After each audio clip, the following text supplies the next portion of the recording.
Hello दोस्तों, क्या हाल है। तारीख आज 5 मई 2024, दिन संडे रविवार, हिंदी तिथि द्वादशी। और आइए बात करते हैं आज के मुख्य समाचार में देश भर की तमाम बड़ी खबरों पर नजर डालते हैं। देखिए, एक तो दोस्तों आज के दिन को वर्ल्ड लाफ्टर डे के रूप में मनाते हैं, यानी विश्व हास्य दिवस। मई के पहले रविवार को इस दिन के रूप में मनाते हैं। जिंदगी में हमेशा हंसते रहो और दूसरों को भी हंसाते रहो, क्योंकि इसके तो पैसे भी नहीं लग रहे। और साथ ही आज वर्ल्ड हैंड हाइजीन डे यानी विश्व हाथ स्वच्छता दिवस के रूप में भी मनाते हैं। और इंटरनेशनल मिडवाइफ्स डे भी 5 मई को होता है। चलिए आगे बढ़ते हैं खबरों में। देखिए आप पहली बड़ी खबर, जम्मू कश्मीर में हमारी भारतीय वायुसेना के काफिले पर आतंकी हमला हुआ, 5 जवान घायल हो गए। और बड़े दुख की बात है दोस्तों, 5 घायलों में से एक घायल जवान शहीद हो गया। जम्मू के पुंछ में सुरक्षा बलों के 2 वाहनों पर फायरिंग हुई थी। चलिए अगली खबर देखिए, लोकसभा चुनाव के बीच केंद्र सरकार का बड़ा फैसला, प्याज के निर्यात पर लगे प्रतिबंध को हटाया। ऑनियन एक्सपोर्ट के बैन को हटा दिया। अब 1000 किलो प्याज 45,800 रुपए से कम में नहीं बेच सकेंगे। ये प्राइस लिमिट भी तय की है सरकार ने। और 40% एक्सपोर्ट ड्यूटी भी लगेगी, यानी प्याज पर इतना निर्यात शुल्क लगेगा। और प्याज के अलावा चने पर भी आयात शुल्क छूट को अगले साल 31 मार्च 2025 तक बढ़ा दिया है सरकार ने। चलिए अगली खबर देखिए, पेटीएम कंपनी को एक बार फिर से बड़ा झटका लगा। पेटीएम के सीओओ और प्रेसिडेंट भावेश गुप्ता ने इस्तीफा दिया। कंपनी के मैनेजमेंट में भी फेरबदल हुआ। हालांकि अभी 4 अग्रणी बैंकों के सहयोग से पेटीएम की सेवाएं काफी बेहतर हुई है। यूपीआई भुगतान पर भी निश्चित कैशबैक मिल रहा है, क्योंकि पेटीएम पर आरबीआई की कार्रवाई के बाद अब एक्सिस बैंक, एचडीएफसी, एसबीआई और येस बैंक मिलकर पेटीएम को चला रहे हैं। और बैंकिंग सेक्टर से एक और बड़ी खबर आ रही है, अब दूसरे बैंक के एटीएम से केस निकालना जल्द ही महंगा पड़ सकता है। भारतीय रिजर्व बैंक कुछ वजहों से ये बड़ा फैसला ले सकता है। हाल ही में इस संबंध में एटीएम उद्योग परिसंघ और आरबीआई के बीच एक बैठक भी हुई और इसी बैठक में इन मुद्दों को लेकर चर्चा हुई। रिपोर्ट्स के मुताबिक नई सरकार के गठन के बाद इन शुल्क में बदलाव हो सकते हैं, यानी कि जैसे आपका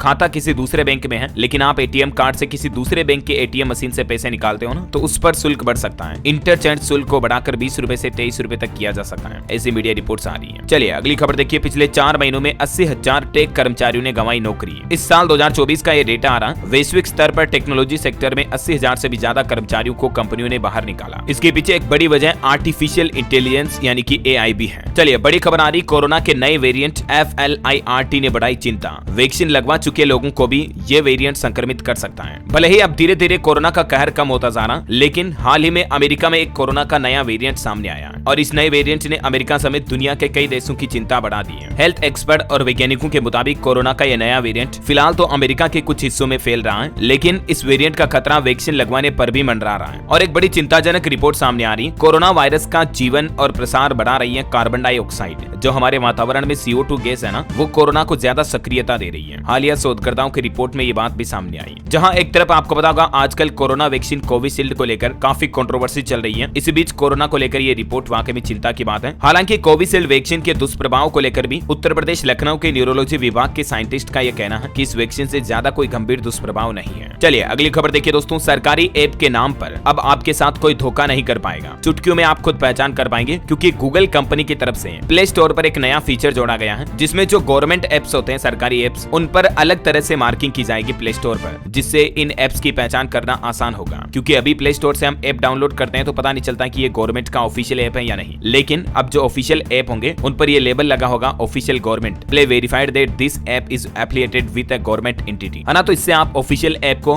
बेझिझक डाउनलोड कर पाएंगे। चलिए अगला अपडेट देखिए दोस्तों, माताओं बहनों महिलाओं के लिए रेलवे यात्रा करते दौरान अब टिकट के लिए उन्हें लाइन नहीं लगानी पड़ेगी। रेलवे के उच्चाधिकारियों को खास निर्देश दिए गए हैं। अब महिलाओं को टिकट के लिए बुकिंग कार्यालय के बाहर लाइन नहीं लगानी पड़ेगी, बल्कि उन्हें वरीयता के आधार पर पहले टिकट दिया जाएगा। देश भर के कई रेलवे स्टेशनों पर यह नया सिस्टम इम्प्लीमेंट किया जा रहा है। और वही देखिए बड़ी खबर, अचानक सरकार ने किया बड़ा ऐलान, 40,000 करोड़ रुपए का सॉवरेन बॉन्ड सरकार वापस खरीदेगी। भारतीय रिजर्व बैंक आरबीआई की तरफ से ये बात की जानकारी दी गई है। और भी ज्यादा डिटेल देख सकते हैं आप इस बारे में। ये बायबैक सिस्टम क्या है, इसकी भी इंफॉर्मेशन स्क्रीन पर देख सकते हैं। चलिए बड़ी खबर देखिए, अमेरिकी राष्ट्रपति जो बाइडेन ने दावा किया कि भारत एक जेनोफोबिक देश है और उसकी अर्थव्यवस्था लड़खड़ा रही है। अमेरिका के इन आरोपों पर कड़ी आपत्ति जताते हुए हमारे भारत के विदेश मंत्री एस जयशंकर ने भी अमेरिका को मुंहतोड़ जवाब दिया। उन्होंने कहा कि भारत हमेशा विविध समाजों के लिए खुला और स्वागत करने वाला है। भारत की अर्थव्यवस्था पर भी उन्होंने कहा कि भारत पिछले कुछ वर्षों से दुनिया की सबसे तेजी से बढ़ती प्रमुख अर्थव्यवस्था बन गया है, जबकि पिछले साल 5वीं सबसे बड़ी इकोनॉमी भी इंडिया बन चुका है। और अमेरिका ने जब भारत को जेनोफोबिया कहा तो जयशंकर बोले कि हमने हर धर्म हर समाज के लोगों को अपनाया। अमेरिकी राष्ट्रपति जो बाइडेन ने अभी एक दिन पहले भी कहा था कि भारत प्रवासियों से नफरत करने वाला देश है और इसीलिए आर्थिक विकास में पिछड़ा। तो देख सकते हैं एस जयशंकर ने और अमेरिका को क्या क्या जवाब दिए। चलिए अगली बड़ी खबर देखिए। 100 रुपए के नोट पर भारतीय क्षेत्रों वाला नक्शा छापेगा नेपाल। प्रचंड सरकार की कैबिनेट बैठक में बड़ा फैसला लिया गया है। हमारा पड़ोसी देश नेपाल जो है ना, उसने 100 रुपए के नए नोट छापने की घोषणा की है। और अब यहाँ पर एक बड़ी कंट्रोवर्सी पैदा हो रही है। दरअसल नेपाली नोटों में एक मानचित्र होगा और उसमें भारत के और नेपाल के जो विवादित स्थल है, मतलब जिन जगहों के लिए दोनों देशों के बीच झगड़ा चल रहा, लिपुलेक, लिम्पियादुरा, इन जगहों को नेपाल अपने नोटों में छाप रहा है। भारत पहले ही इन क्षेत्रों को कृत्रिम रूप से विस्तारित करार दे चुका है। तो नेपाल में नोट पर छपे मैप में 3 भारतीय इलाके बताए गए हैं और इन पर दोनों देशों में तकरीबन 34 साल से विवाद भी है। अब नेपाल की इस हरकत पर हमारे भारत के विदेश मंत्री एस जयशंकर ने भी जवाब देते हुए कहा कि नेपाल ऐसा कुछ करके दोनों देशों के बीच स्थिति या जमीनी हकीकत को नहीं बदल पाएगा। ऐसा विदेश मंत्री के कुछ और बयान भी आप देख सकते हैं। चलिए बड़ी खबर देखिए। पूर्व प्रधानमंत्री देवगौड़ा के बेटे एचडी रेवन्ना को एसआईटी ने हिरासत में लिया। किडनैपिंग से जुड़ा मामला है और इस तरह के स्कैंडल में घिरे अपने पोते प्रज्वल को ब्लू कॉर्नर नोटिस देने की भी तैयारी की जा रही है। दरअसल भारत के पूर्व प्रधानमंत्री एचडी देवगौड़ा, उनके बेटे और कर्नाटक सरकार के पूर्व मंत्री एचडी रेवन्ना को एसआईटी ने हिरासत में लिया। वैसे आपको बता दूं, ये एचडी देवगौड़ा भारत के 11वें प्राइम मिनिस्टर रह चुके हैं 96 to 97 के बीच। चलिए अगला अपडेट देखिए। यूनिसेफ इंडिया की नेशनल ब्रांड एम्बेसडर बनी बॉलीवुड एक्ट्रेस करीना कपूर। उन्होंने लिखा कि आज मेरे लिए भावुक दिन है, बच्चों के अधिकार के लिए काम करती रहूंगी। हवाई यात्रियों के लिए बड़ा अपडेट देखिए दोस्तों। एयर इंडिया ने अपनी बैगेज पॉलिसी में बदलाव किया है। अब महज 15 किलो तक ही सामान ले जा पाएंगे आप हवाई यात्रा करते दौरान। पहले ये लिमिट 20 किलो थी, लेकिन अब इस कंपनी की फ्लाइट में आप अधिकतम 15 किलो तक ही सामान ले जा पाएंगे फ्री में। फिर उसके बाद आपको चार्जेस देना पड़ेगा। एयर इंडिया की नई बैगेज पॉलिसी की कुछ और डिटेल आप देख सकते हैं स्क्रीन पर। चलिए खबर आ रही है। मध्य प्रदेश सरकार ने लाडली बहना योजना के खातों में 1250 रुपए ट्रांसफर किए और भिंड में बोले एमपी के सीएम मोहन यादव, प्राण जाए पर वचन न जाए। उन्होंने कहा कि कांग्रेसी महिलाओं का अपमान करते हैं, लेकिन भाजपा ऐसा नहीं करती है। मध्य प्रदेश सरकार ने कल शनिवार को तकरीबन 1 करोड़ 29 लाख महिलाओं के खातों में मई महीने की धनराशि ट्रांसफर कर दी है। 1250 रुपए हर महिला के खाते में लाडली बहना योजना के तहत भेजे गए। और वहीं देखिए दोस्तों, पाकिस्तान के पूर्व पीएम इमरान खान का बड़ा बयान। उन्होंने कहा कि पाकिस्तान में घुसकर हत्याएं करवा रहा भारत। वो बोले कि देश में 1971 जैसे हालात हैं, मुझे मारने के अलावा फौज के पास और कुछ नहीं है। आखिरकार पाकिस्तान ने भी खुद ये मान ही लिया कि भारत घर में घुसकर मारने लगा है। चलिए खबर आ रही, केरल तमिलनाडु के समुद्र में 1.5 मीटर तक लहरें उठ सकती हैं। अगले 21 घंटे तक अलर्ट जारी किया। मछुआरों से नावों को सुरक्षित जगह ले जाने के लिए कहा गया है। और सुप्रीम कोर्ट के कुछ बड़े आदेश देखिए। महिला से क्रूरता पर भारतीय न्याय संहिता में जरूरी बदलाव पर विचार करे केंद्र सरकार, सुप्रीम कोर्ट ने निर्देश जारी किया। और वहीं देखिए दोस्तों, सुप्रीम कोर्ट में केंद्र सरकार ने भी कहा कि डॉक्टर की फीस तय करना राज्यों की जिम्मेदारी है। इलाज की शुल्क सीमा से गुणवत्ता पर भी असर पड़ेगा। केंद्रीय स्वास्थ्य मंत्रालय की तरफ से ये बयान जारी किया गया, देख सकते हैं आप। और हेल्थ रिसर्च से जुड़ी एक और बड़ी खबर देखिए। फेफड़ों के कैंसर का सटीक इलाज ढूंढेंगे हमारे देश के 100 चिकित्सक। आईसीएमआर की निगरानी में तैयार होगी गाइडलाइन। देश के 100 चिकित्सकों की 15 टीमें धूम्रपान, तंबाकू, वायु प्रदूषण समेत इन वजहों से फेफड़ों पर होने वाले गंभीर दुष्प्रभावों पर रिसर्च करेंगे वैज्ञानिक और कैंसर का भी सटीक इलाज ढूंढेंगे, है ना। चलिए खबर है, भारतीय सेना के पास होगा दुनिया का पहला high altitude logistics drone. Air ambulance का भी ये काम करेगा। जल्दी इंडियन आर्मी की ताकत इससे और ज्यादा बढ़ने वाली है। और भारत की स्टार्टअप फंडिंग पर भी एक रिपोर्ट सामने आ रही। देखिए, फाइनेंशियल ईयर 2023-24 के दौरान स्टार्टअप फंडिंग 17% कम हुई। 2023 के एक साल में भारत में सिर्फ एक ही यूनिकॉर्न बन पाया। इंडिया इन्वेस्ट की रिपोर्ट के आंकड़े आप देख सकते हैं। और जीएसटी को लेकर भी खबर आ रही कि देश में दोपहिया वाहनों पर सर्वाधिक जीएसटी लग रही है। बजाज ऑटो के सीईओ राजीव बजाज बोले कि ज्यादा नियमन से 2 व्हीलर की कीमतें बढ़ रही है और सरकार को जीएसटी की दरों को लेकर एक बार फिर से सोचना चाहिए। इसे घटाकर 8 से 14% के बीच लाना चाहिए, जो कि अभी 18 से 28% तक जीएसटी लगता है ऑटो इंडस्ट्री पर, है ना। और देखिए, गर्मियों के बीच एक रिपोर्ट सामने आ रही कि एसी की मांग बढ़ गई है और इसके चलते कंपनियों ने भी 5% तक बढ़ाए एसी, फ्रिज, कूलर वगैरह के दाम। चलिए अगली खबर है, election commission of India ECI का आदेश। उम्मीदवारों को 48 घंटे में जारी करें नो ड्यूज सर्टिफिकेट। आयोग ने सभी राज्यों और केंद्र शासित प्रदेशों को निर्देश भी दिया। चलिए अगली खबर देखिए। भारत में लोकसभा चुनाव को देखने के लिए दुनिया के 23 देशों के प्रतिनिधि पहुंचे। ये 6 राज्यों का दौरा करेंगे। टोटल 75 प्रतिनिधि 23 देशों से भारत में आए हैं और ये अभी भारत में चुनावी माहौल के बीच कई दिन रुकेंगे और भारत की चुनाव प्रणाली की बारीकियों को जानेंगे। वैसे चुनाव वगैरह की बात हो ही रही, तो मैं आपको लोकसभा इलेक्शन से जुड़े कुछ और अपडेट बता देता हूं फटाफट से। देखिए, दिल्ली में कांग्रेस के पूर्व अध्यक्ष लवली बीजेपी में शामिल हुए। आम आदमी पार्टी से गठबंधन पर कांग्रेस अध्यक्ष का पद इन्होंने छोड़ा था। 4 अन्य नेता भी भाजपा में आए और इन्होंने बीजेपी ज्वाइन करते ही कहा कि जिंदगी भर बीजेपी में रहूंगा, बेशक राजनीति छोड़ दूंगा, लेकिन बीजेपी से बाहर नहीं जाऊंगा। और इधर दिल्ली में आम आदमी पार्टी ने लोकसभा चुनाव के लिए 40 स्टार प्रचारकों की लिस्ट भी जारी की, जिसमें मुख्यमंत्री अरविंद केजरीवाल का नाम भी शामिल है। और खबर है दोस्तों, 12 मई को वेस्ट बंगाल आरामबाग में पीएम मोदी रैली करेंगे। आज रात कोलकाता पहुंचेंगे गृह मंत्री अमित शाह भी। बड़ी चौंकाने वाली रिपोर्ट देखिए, बीते साल भर में प्रधानमंत्री नरेंद्र मोदी ने देश के अलग अलग राज्यों में 162 दौरे किए, लेकिन मणिपुर में एक बार भी नहीं गए। जबकि आपको पता होगा लगभग साल भर से भी ज्यादा हो चुका है। मणिपुर राज्य में हिंसा काफी ज्यादा बढ़ी हुई है कुकी और मेते समाज के बीच। हालात देखिए आप, हिंसा के बाद अलगाव झेलते कुकी मेते कपल, किसी को रिश्ता टूटने का खतरा तो किसी ने आज तक अपनी बेटी का चेहरा तक नहीं देखा। इन हालातों से गुजर रहे मणिपुर के लोग, तो जरूर सरकार का ये फर्ज बनता है इन लोगों की मुश्किलों का समाधान करना चाहिए। राइट, अगर आप भी मेरी बात से सहमत है दोस्तों तो नीचे कमेंट करके बताओ यस डीएलएस भाई, और अगर सहमत हो तो एक थम्स अप, एक लाइक तो बनता है यार। फटाफट से लाइक कर दीजिए और अपन आगे बढ़ते हैं खबरों में। कुछ और इलेक्शन न्यूज अपडेट देख लीजिए फटाफट से। पीएम मोदी ने कानपुर में भव्य रोड शो किया, उत्साह के साथ लोगों ने उनका वेलकम भी किया, समर्थन में नारेबाजी भी हुई। ये देख सकते हैं कुछ तस्वीरें। कानपुर रोड शो के बाद पीएम ने गुरुद्वारे में मत्था भी टेका, खुली गाड़ी में लोगों का अभिवादन किया। मुख्यमंत्री योगी आदित्यनाथ भी इस दौरान मौजूद रहे साथ में। और देखिए बिहार के दरभंगा में पीएम बोले कि एक शहजादे ने देश को और दूसरे शहजादे ने पूरे बिहार को समझा है अपनी जागीर। पीएम ने कहा कि दिल्ली महाराष्ट्र से इंडी वालों ने बिहारियों को भगाया, देश में ये दो ही शहजादे हैं जो देश को अपनी जागीर समझते हैं। तो वहीं इधर देखिए प्रियंका गांधी ने भी पीएम मोदी पर कटाक्ष मारते हुए प्रधानमंत्री को शहंशाह कहा। वो बोली कि मेरे भाई को मोदी शहजादा कहते हैं, खुद महलों में बैठे हैं। राहुल गांधी 4000 किलोमीटर पैदल चल चुके हैं। तो इधर पीएम मोदी भी बोले कि मौज नहीं, मिशन के लिए पैदा हुआ हूँ, मेरे पास ना साइकिल है ना घर है। 25 सालों में एक पैसे के भी भ्रष्टाचार का आरोप नहीं लगा है मोदी पर, ये कहा उन्होंने झारखंड के पलामू में जनसभा के दौरान। और वहीं देखिए दोस्तों, उड़ीसा की पुरी से कांग्रेस कैंडिडेट सुचरिता मोहंती ने भी अपना टिकट वापस लौटाया। वो बोले कि पार्टी से फंड नहीं मिला। और वहीं देखिए दोस्तों, इधर बिहार में नीतीश कुमार ने भी फिर से एक बार रंगीला बयान दिया। लालू यादव पर तंज कसते हुए वे बोले कि भला कोई 9 बच्चे भी पैदा करता है क्या। नाम लिए बगैर नीतीश ने लालू पर निशाना साधा, कहा कि पहले खुद राज किया फिर पत्नी ने। देखिए मतलब यार राजनीति में कितने घटिया लेवल की बयानबाजी शुरू हो चुकी है। बिहार इलेक्शन का एक और अपडेट देखिए, प्रभुनाथ सिंह के बेटे रणदीप सिंह ने राजद से इस्तीफा दिया, बोले कि चुनाव नहीं लड़ेंगे और अब ये जेडीयू में जाएंगे। रिपोर्ट्स के मुताबिक 14 मई को जेडीयू में शामिल होंगे रणधीर सिंह। और वहीं देखिए चुनाव आयोग का कहना कि दिव्यांग और बुजुर्ग मतदाताओं के लिए अब घर पहुंचने की सुविधा मिलेगी। टोल फ्री नंबर 1950 डायल करें। 7 मई को मतदान केंद्र तक आने जाने के लिए गाड़ी भी दी जाएगी। खबर है आज 5 मई को उत्तर प्रदेश अयोध्या में भी पीएम मोदी का रोड शो होगा। 2 किलोमीटर तक छतों से पुष्प वर्षा भी की जाएगी, है ना। तो ये कुछ इलेक्शन का माहौल चल रहा है। और चलिए दोस्तों अब अपन आगे बढ़ते हैं खबरों में। अभी तो कुछ और महत्वपूर्ण और काम की खबरें देखेंगे, लेकिन फिलहाल आज के मौसम समाचार पर नजर डाल लेते हैं। देखिए राजस्थान, मध्य प्रदेश समेत 17 राज्यों में 9 दिन बाद बदलेगा मौसम। 8 दिन तक बारिश की संभावना भी है। मुंबई तमिलनाडु के समुद्र में 5 फीट ऊंची लहरें उठ सकती हैं। देश में भीषण गर्मी के बीच अब कुछ राज्यों में बारिश की वजह से थोड़ी राहत मिलेगी। अगले 2 दिन बाद 17 राज्यों में बारिश का अनुमान है। मौसम विभाग की तरफ से ये मैप भी जारी किया गया, देख सकते हैं आप। जिन जिन इलाकों में ग्रीन एरिया दिख रहा है यहाँ कोई बारिश का अलर्ट नहीं है, और जहाँ ये येलो एरिया दिख रहा है यहाँ भी सामान्य रहेगा मौसम। लेकिन जो ऑरेंज एरिया आप देख पा रहे होंगे, इन राज्यों में भारी बारिश का अलर्ट है। देखिए कुछ और राज्यों के हालात। बिहार के 12 जिलों में बारिश और वज्रपात की चेतावनी, तेज रफ्तार से हवाएं भी चलेगी। 5 मई की शाम से ही, आज शाम से मतलब बारिश का माहौल सिलसिला शुरू हो जाएगा। छत्तीसगढ़ में भी 6-7 मई को फिर से बदलेगा मौसम। रायपुर, बिलासपुर और बस्तर संभाग में अंधड़ बारिश के भी आसार रहेंगे। झारखंड के 10 जिलों में पारा 40 डिग्री के पार पहुंचा। 5 जिलों में आज भी हीट वेव का अलर्ट। 6 मई को झारखंड के भी कुछ जिलों में बारिश की संभावना है। इधर पंजाब, चंडीगढ़ में भी आज बादल छाए रहेंगे। कुछ जगहों पर बारिश का सिलसिला भी देखने को मिलेगा। उत्तर प्रदेश के मौसम की बात करें तो आने वाले दिनों में यहाँ भी हल्की बारिश के साथ तेज हवाएं चल सकती है। आंधी की भी चेतावनी है। मौसम विभाग ने 5 मई की रात से ही मौसम में बदलाव का पूर्वानुमान जारी किया है। और भी स्काईमेट वेदर की रिपोर्ट के मुताबिक अगले 24 घंटों के दौरान मौसम की संभावित गतिविधि क्या रहेगी, जानकारी आप देख सकते हैं स्क्रीन पर। और दोस्तों हमारे भारत के अलावा देखिए अंतर्राष्ट्रीय मौसम के हालात। इंडोनेशिया में भारी बारिश से 15 लोगों की जान चली गई। 1300 लोगों को सुरक्षित जगहों पर पहुंचाया गया। बाढ़ से 1800 से ज्यादा घर भी बह गए। इतनी भयंकर बाढ़ आ रही इंडोनेशिया में भी। ब्राजील में भी देखिए बाढ़ से तबाही मची हुई है। 29 लोगों की जान चली गई। 10,000 लोग घर छोड़ने को मजबूर है ना। और चलिए अब अपना आज के भारत के सराफा बाजार पर नजर डाल लेते हैं। तो देखिए दोस्तों इस सप्ताह सोने चांदी में थोड़ी गिरावट रही। 71,000 रुपए पर आया सोना, और चांदी भी 80,000 रुपए प्रति किलोग्राम के नीचे आई। IBJA के लेटेस्ट रिपोर्ट के मुताबिक इस सप्ताह सोने की कीमतों में तकरीबन 1048 रुपए की गिरावट देखी गई है। और भी सोने चांदी की चाल कैसी रही, डिटेल आप देख सकते हैं। चलिए दोस्तों आगे बढ़ते हैं खबरों में, लेकिन एक छोटी सी रिक्वेस्ट आपसे ये कि अगर आपने DLS न्यूज चैनल को अभी तक भी सब्सक्राइब नहीं कर रखा ना, तो इसे सब्सक्राइब करके बेल आइकन दबा दो, और इस वीडियो पर एक छोटा सा प्यार भरा लाइक भी कर दीजिएगा, ताकि आप डेली के डेली ताजा मुख्य समाचार और बड़ी खबरें सबसे पहले आपके मोबाइल पर देख पाएंगे। राइट, टाइम वेस्ट बिल्कुल भी नहीं करेंगे, आपको खुद को पता, मैं 1 सेकंड भी आपका समय वेस्ट नहीं करता हूं। सीधा आगे बढ़ते हैं खबरों में। देखिए टेक्नोलॉजी न्यूज से अपडेट आ रहा, इंस्टाग्राम में 2 तगड़े फीचर्स मिलने वाले हैं। अब आप अपने फॉलोवर्स के लिए सीक्रेट स्टोरी भी शेयर कर पाएंगे। मतलब जैसे व्हाट्सएप में स्टेटस में अपन किस किस को दिखाना, किस किस को नहीं दिखाना है ना, ठीक वैसा ही फीचर इंस्टाग्राम स्टोरी पर भी आपको मिलने वाला है। चलिए निवेशकों के लिए अपडेट है। अगले सप्ताह 3 बड़े IPO ओपन होने वाले हैं। इंडेजिन, TBO टेक और आधार हाउसिंग फाइनेंस में निवेश करने का मौका होगा। मिनिमम इन्वेस्टमेंट 14,720 का होगा। और भी ये IPO के अलग अलग तारीखों से जुड़ी जानकारियां भी आप देख सकते हैं। इंडेजिन लिमिटेड का आईपीओ 6 मई को ओपन होगा कल। टीबीओ टेक लिमिटेड का आईपीओ 8 मई को ओपन होगा और आधार हाउसिंग फाइनेंस का आईपीओ भी 8 मई को ओपन होगा। ओके, और मार्केट से जुड़े कुछ और अपडेट देख लीजिए आप। आरबीआई के बैंक के बीच कोटक महिंद्रा बैंक के लिए भी खुशखबरी आई है, नेट प्रॉफिट में बढ़ोतरी हुई। देखिए, कोटक बैंक की चौथी तिमाही का मुनाफा 18% बढ़कर 4133 करोड़ रुपए रहा। नेट इंटरेस्ट इनकम भी 13% बढ़कर 6909 करोड़ हुई और प्रति शेयर 2 रुपए का डिविडेंड भी देगी कंपनी।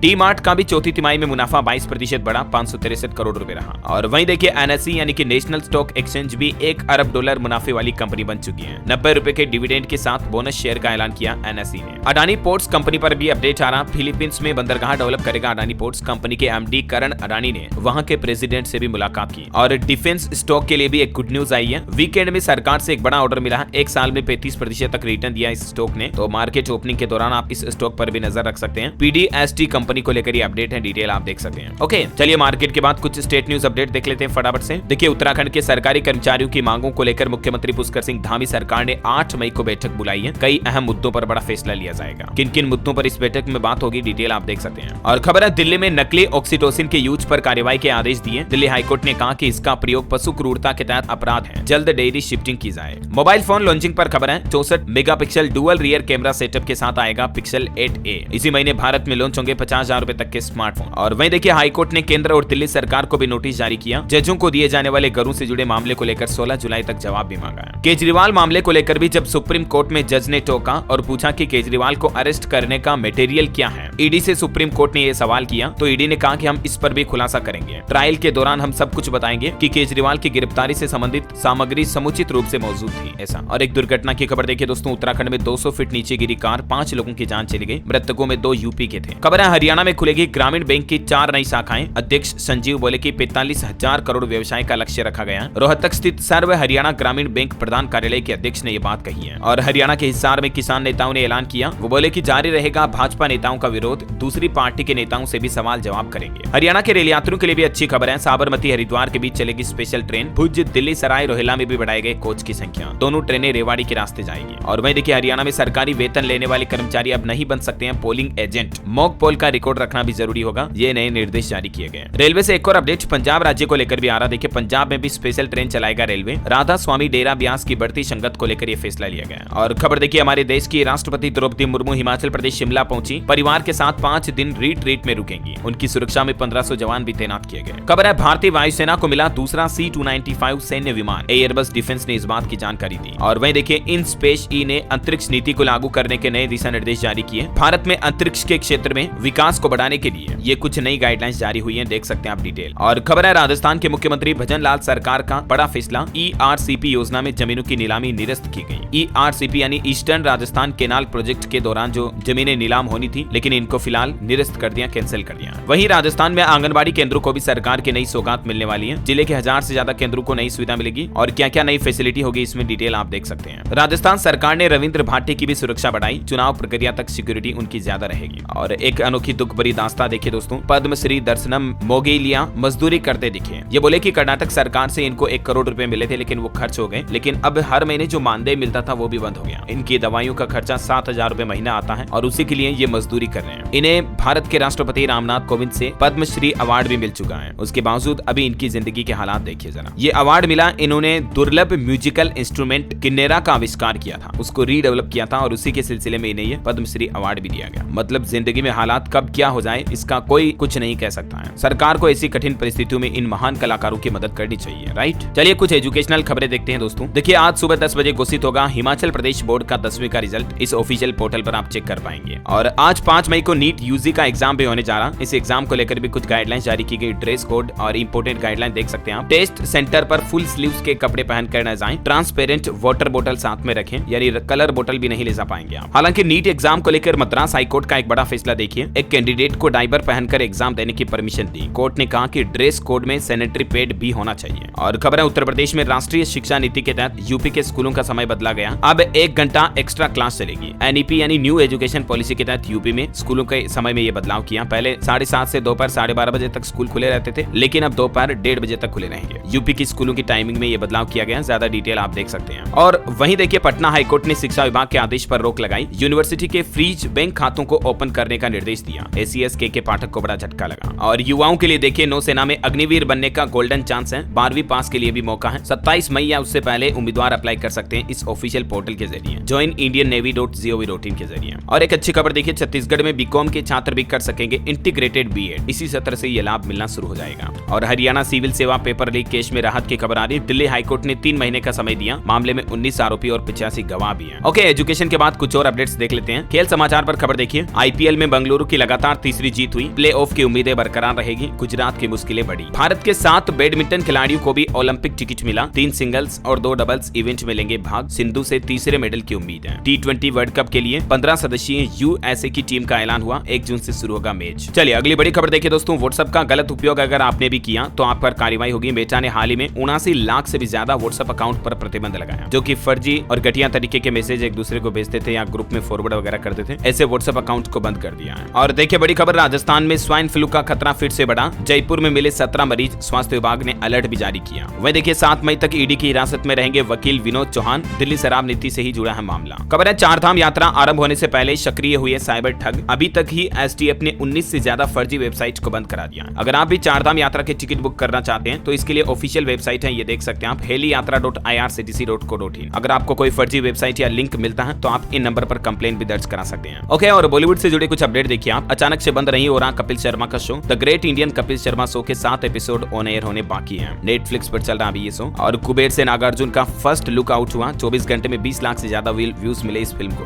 और वहीं देखिए यूट्यूबर एल्विश यादव पर फिर से शिकंजा कसा गया। अब ईडी ने एक मामले में इन पर केस दर्ज किया। मामला है मनी लॉन्ड्रिंग के तहत केस दर्ज हुआ। ईडी ने लखनऊ में एफआईआर दर्ज की एल्विश यादव के खिलाफ। इससे पहले भी आपको पता होगा सांप के जहर के मामले में 5 दिन जेल में रह चुके हैं यूट्यूबर एल्विश यादव। और देखिए मध्य प्रदेश में जीतू पटवारी पर 5 दिन में चौथी एफआईआर दर्ज हुई। अब अशोकनगर के कोतवाली थाने में केस दर्ज हुआ। ओके, और आज का एक सुविचार भी आपको बताता हूँ, जिंदगी में मोटिवेशन प्रेरणा देने वाला, कि मुश्किल समय में धैर्य नहीं छोड़ना चाहिए और अच्छे दिनों में लापरवाही भी नहीं करनी चाहिए, वरना परेशानियां और ज्यादा बढ़ जाती हैं। राइट, एस्ट्रोलॉजी के अपडेट देखिए। 2 दिन रहेगी वैशाख मास की अमावस्या इस बार आने वाली। पितरों के लिए धूप ध्यान करें। 7 मई को और 8 मई को नदी स्नान और दान पुण्य का समय रहेगा। अंत में आज के राशिफल पर नजर डालें दोस्तों, तो देखिए सिंह राशि वालों को नौकरी में प्रमोशन मिलेगा। कुंभ राशि वालों की इनकम बेहतर होने की संभावना है। कर्क राशि के लोगों को अपने लक्ष्य पर ध्यान देना होगा। कुंभ राशि के लोग पुरानी गलतियां सुधारेंगे तो बेहतर होगा। मेष राशि के लोग अपनी भावनाओं पर नियंत्रण रखें। मिथुन राशि के लोग भी नकारात्मक विचारों से बचें। ओके, और वहीं दोस्तों आप मुझे कमेंट करके बताइए कि 18वें लोकसभा का चुनाव लड़ने के लिए किसी व्यक्ति की न्यूनतम उम्र कितनी होनी चाहिए। 4 ऑप्शन देता हूं आपको, 20 साल, 25 साल, 30 या 35 साल। ABCD, which is right option, let me know in the comment box. सही जवाब देने वाले लोगों को रैंडमली सेलेक्ट किया जाएगा हमारी DLS न्यूज टीम की तरफ से, और आप जीत सकते हैं एक शानदार सरप्राइज गिफ्ट जो कि गिव अवे के रूप में आप तक पहुंचा दिया जाएगा। और इसी के साथ ही अगर आपको वीडियो अच्छा लगा तो इसे लाइक करना, शेयर भी करना। DLS न्यूज चैनल को सब्सक्राइब करके बेल आइकन जरूर दबा देना, रोजाना ऐसी इन्फॉर्मेटिव काम की खबरें देखते रहने के लिए। जय हिंद, जय भारत, वंदे मातरम।